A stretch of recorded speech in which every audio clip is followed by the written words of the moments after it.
गंजाम जिला पात्रपुर ब्लॉक आंकुली पंचायत जोटा कि पहाड़ उपरे स्थापन होईची आंकुली पंचायतर विभिन्न स्थान एठी आमे गोटे अजब जिनस देखा मिलूँ जे पहाड़ उपरे खराटिया धान चाष कर जो आमे देखुचु जो जमी एठी ना लंगल चाष ना ट्रैक्टर चाष कुडी द्वारा कोदाल द्वारा ए घास को लौटाई ये कृषक माने चाष कर जोटा कि असंभव लगुच जोटा कि खरा दिन में धान चाष करवाटा जलसेचन बोली विभिन्न प्रकार सुविधा हो पारनी किंतु आंकुली पंचायत रे आ देखा मिलूँ खराटिया धान।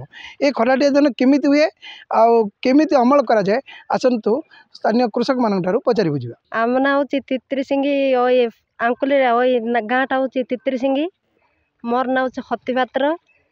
ये जो खराटिया धान केमती कर बिल तो कहीं हल लंगल ना ट्रैक्टर ना केमती होची आज्ञा आम निजे सकुटुचु मारुचु मारिकी सकुटुचु। एटा आषाढ़ मास रे धान जमी रे धान होइतला।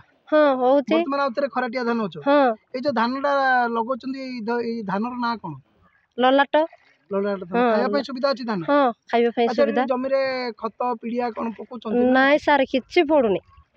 अच्छा पीडिया सार किछि दो ना हम भिना पडिया रे होउची आ। अच्छा खाइबा भलो लागुची धान। हां खाइबा रे भलो लागुची। ए धानडा जो एबे रुआ हबो इडी जमी को पानी कोठु आछी पानी से भंदर आसे आज्ञा सब बेले रे बैशाख मास रे भी वर्षा नहले भी धान रे धान चाष हबो। हां अच्छा ए धान केबे काटियोटा ए बैशाख मास रे अमल हबो। बैशाख रे पूरा पूरा खटा होची आ। अच्छा एमती कोटी कोदाल द्वारा का इन माटी काटी के इन चाष करा होची। हां अच्छा एटी किछ लंगड़ा ट्रैक्टर किछ आवश्यक पड़ो ना आज्ञा किछि नै बळद भी नै कि ट्रैक्टर नै कि किछि नै कि जाला हमें आउछ। अच्छा तुम बिल ठू घर केते दूर हम एडी घाटा इटी आम बसा घर से पट अच्छु आ।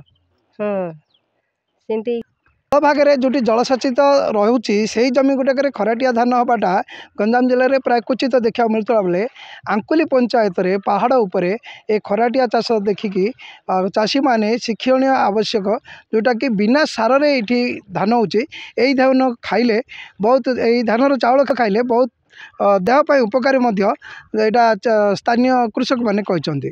Patrapur Madhav Bharati report Focus plus.